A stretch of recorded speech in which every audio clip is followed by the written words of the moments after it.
आप लोग जानते होंगे नूह मेवात में बहुत ज्यादा हिंसा भड़क गई थी हिंदू और मुसलमानों के बीच। हिंदू मुसलमानों के बीच नहीं बल्कि बजरंग दल वर्सेस मुसलमानों के बीच। बजरंग दल जो कि मुसलमानों के बीच नफरत फैलाता है, मुसलमानों के खिलाफ हेट स्पीच देता है, मुसलमानों को मारने की धमकी देता है, मुसलमानों को पाकिस्तान भेजने की धमकी देता है। तो उसके खिलाफ असद ओवैसी जी ने क्या बोला है, वीडियो को पूरा देखें। और असद ओवैसी जी ने लास्ट में बहुत प्यारी बात कही है कि हिंदुस्तान में मुसलमानों को जिस तरह से सताया जा रहा है, हिंदुस्तान के मुसलमान डरे हुए हैं। यहाँ के मुसलमान अब काम भी नहीं कर सकते, काम में भी सुरक्षित नहीं है। लेकिन आप लोग कमेंट करके बताएं, क्या असद ओवैसी जी ने बोला है सही बोला है या गलत बोला है according to you? You made your point. You made your point. Now Asauddin Owaisi, please. शुक्रिया चेयरमैन साहब, आपने मुझे बोलने का मौका दिया। मैं इस तहरीक अदम एतमाद की तायद में खड़ा हूं जिसको टीआरएस पार्टी और हमारी पार्टी ने दिया, जिसको स्पीकर साहब ने कबूल किया। सर, मैं 11 पॉइंट आपके सामने रखूंगा जो मैं बताने की कोशिश करूंगा कि क्यों हम इस तहरीक अदम एतमाद की तायद में और मोदी हुकूमत की मुखालिफत में खड़े हैं। सर, हालिया दिनों में हमारे मुल्क में ट्रेन में एक वर्दीपोश दहशतगर्द ने अपने सीनियर मीना साहब का कत्ल करने के बाद ट्रेन के कंपार्टमेंट में जाकर नाम पूछकर, चेहरे पर दाढ़ी देखकर, कपड़े देखकर उनको कत्ल कर दिया। और उसके बाद उसने कहा कि इस देश में रहना है तो मोदी को वोट देना पड़ेगा। मैं हुकूमत से जानना चाहूंगा कि क्या ये अक्सरियती तबके की एक्सट्रीमिज्म और रेडिकलाइजेशन की बेहतरीन मिसाल नहीं है? और अगर है तो फिर हुकूमत इस पर क्या करेगी? सर, हमारे आइन में, संविधान में लिबर्टी ऑफ कॉन्शियस को लिखा गया, तमहीद में, यानी जमीर की आजादी का जिक्र किया गया है।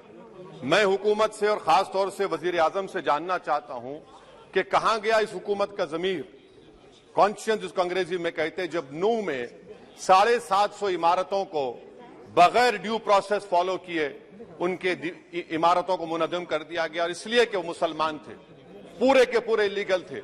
इसीलिए पंजाब की हाईकोर्ट, हरियाणा की हाईकोर्ट ने कहा कि ये एथनिक क्लेंसिंग है। इसकी एक बेहतरीन मिसाल है उस हुकूमत की। तीसरी है कि इस मुल्क में एक नफरत का माहौल, बल्कि एक आतिश को पैदा कर दिया गया, मुसलमानों के खिलाफ नफरत का माहौल। ये 9 साल का इनका ये कारनामा है। तीसरा सर, मणिपुर के ताल्लुक से कल बड़ा लंबा जवाब वजीर दाखिला ने दिया। सर, आसाम राइफल के ऊपर केस बुक हो जाता है, एफआईआर हो जाता है। क्या हो रहा है वहां पर? कहां गया आपका कॉन्शियस, कहां गया आपका जमीर, जब वहां की महिलाओं की अस्मत रेजी की जा रही है? और आप मुख्यमंत्री को नहीं हटाना चाहते इसलिए क्योंकि वो कोऑपरेट कर रहा है। सर, मैं हरियाणा और मणिपुर के वजीर आला के लिए, किसी शायर ने अच्छा कहा था कि कुर्सी है तुम्हारा ये जनाजा तो नहीं, कुछ कर नहीं सकते तो उतर क्यों नहीं जाते? आखिर कहां गया? उन ताबूतों में खो गया कि आपका कॉन्शियस, आपका जमीर, जहां पर 50,000 लोग बेघर हो गए, यानी 6 लाख हथियारों को लूटा जा रहा है। आखिर कौन सा आप इंचार्ज वहां पर हैं? सर, चौथा पॉइंट, हिजाब को एक मसला बना दिया गया और मुस्लिम बच्चों को तालीम से महरूम कर दिया गया। क्या ये आपका लिबर्टी ऑफ कॉन्शियंस है? कहां गया आपका जमीर?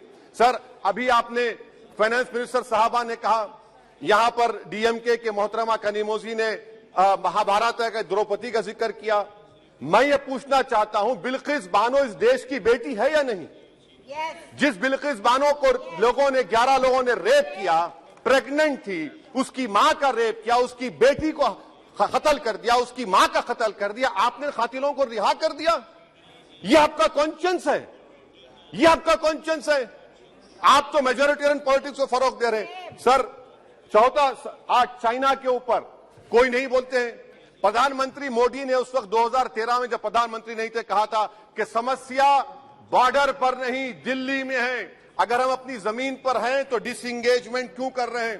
क्या आज चीन हमारी जमीन पर नहीं बैठा है? क्या आज चीन से आप बातचीत कर रहे हैं? आप डिसएंगेजमेंट कर दिए। बताइए डी एस्केलेशन, डी इंडक्शन कब होगा? मैं आपके जरिए से हुकूमत को बता रहा हूं कि अगर प्रधानमंत्री ने अहमदाबाद में शी जिनपिंग को बुलाकर झूला झुलाया था, क्या हुआ? क्या नतीजा निकला उसका? चेन्नई दिखाया, क्या नतीजा निकला? सर, इसलिए चीन पर बोलिए, चीन को खार कर फेंकिए। सर, और एक पॉइंट जिस पर मैं मुखालिफ तायद में खड़ा हूं, हाई इन्फ्लेशन है इस मुल्क में, हाई अनएम्प्लॉयमेंट है, स्टैग्नेटिंग कंजम्पशन है। इसकी वजह से महिलाओं में हाई एनीमिया लीड कर रहा है। ये हुकूमत इसकी जिम्मेदार है। सर कुलभूषण जाधव कहां है? पाकिस्तान में बैठा है, आप क्यों नहीं लेके आते? आप विश्वगुरु कहते हैं, कुलभूषण जाधव को भूल गए आप। कतर में 8 नेवी ऑफिसर 1 साल से जेल में हैं, आप नहीं ला सके उनको। सर और एक चीज, 1991 का प्लेसेस ऑफ वर्शिप एक्ट इस ऐवान में पास किया गया था कि तारीख के जख्मों को नहीं खुरेदा जाएगा। आप खुरोद रहे हैं उनको। मैं आपको इंतबाह दे रहा हूं, वार्न कर रहा हूं, इस मुल्क को 90 के दहे में मत लेकर जाइए। 91 का एक्ट सुप्रीम कोर्ट में जवाब दीजिए कि आपकी हुकूमत 91 प्लेस ऑफ वर्शिप एक्ट की कायम है, उस पर कायम रहेगी। यूसीसी सर, इस यूसीसी का फॉर्मूला क्या है? एक मुल्क में एक मजहब, एक कल्चर, एक जबान। ये तो डिक्टेटरों का फॉर्मूला है। भारत एक गुलदस्ता है, भारत एक मोजाइक है। यहाँ पर बेशुमार जबानें, बेशुमार मज़ाहिब बोले जाते हैं और हिंदू अनडिवाइडेड फैमिली में sir I am concluding 8 crore 75 Hindu खानदानों को 3,800 करोड़ डिडक्शन मिला। इसके बारे में आप क्या कहेंगे सर? और मैं कंक्लूड करने से पहले आपको बताना चाह रहा हूं कि माइनॉरिटी वेलफेयर का बजट 40% कम कर दिया गया।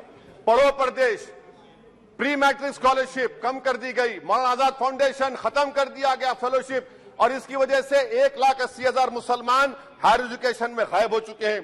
सर मैं इख्तिताम में कह रहा हूं कि पसमानदा मुसलमान से प्रधानमंत्री को बड़ी मोहब्बत है। ये कौन सी आपकी मोहब्बत है पसमानदा, जो आपका एक मुसलमान मिनिस्टर नहीं है वहां पर? इखलाक से लेकर, पीलू खान से लेकर, अफान अंसारी से लेकर लुकमान अंसारी, मॉब लिंचिंग पूरे पसमानदा मुसलमान की होती है। पावरलूम बंद है, अंसारियों के कुरैश बरादरी का कारोबार बंद किया जाता है। स्पीकर सर, मैं कंक्लूजन में अभी कल हमारे होम मिनिस्टर ने कहा था क्विट इंडिया। अगर इनको मालूम हो जाए कि क्विट इंडिया का नारा एक मुसलमान ने दिया था तो वो भी नहीं बोलेंगे। वो नहीं मालूम था उनको। उसका मैं कंक्लूड कर रहा हूं, उसका नाम यूसुफ मेहर अली था सर। यूसुफ मेहर अली ने क्विट इंडिया का नारा बनाया, जिसको महात्मा गांधी ने सारे देश में एक पैगाम किया। मैं कंक्लूड कर रहा हूं सर, इस देश में अगर आज क्विट इंडिया करना है तो कहना पड़ेगा चाइना क्विट इंडिया। जो गौ रक्षक है, जिसका नाम मोनू है, वो आपके लिए मोनू डार्लिंग बन गया है, उसको कहिए क्विट इंडिया। सर जो लोग तुष्टीकरण की राजनीति आप कर रहे हैं, आप हिंदू अक्सरियती लोगों में हथियार बांट रहे हैं, ये आप देश के लिए खतरा पैदा कर रहे हैं। Sir I am concluding. इसीलिए हम आपसे अपील कर रहे हैं कि हुकूमत से कह रहे हैं कि आप जो सियासत कर रहे हैं इससे नुकसान देश को होगा।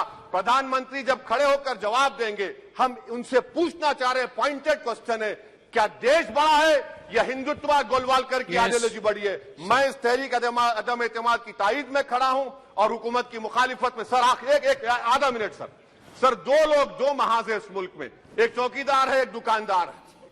एक चौकीदार है, एक दुकानदार है। जब जुल्म हम पे होता कोई मुंह नहीं खोलते।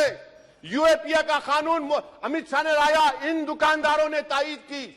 आज उस यूएपीए का कानून में 83 साल का बुढ़ा सिपर खत्म करो, सिपर नहीं होने से मर गया।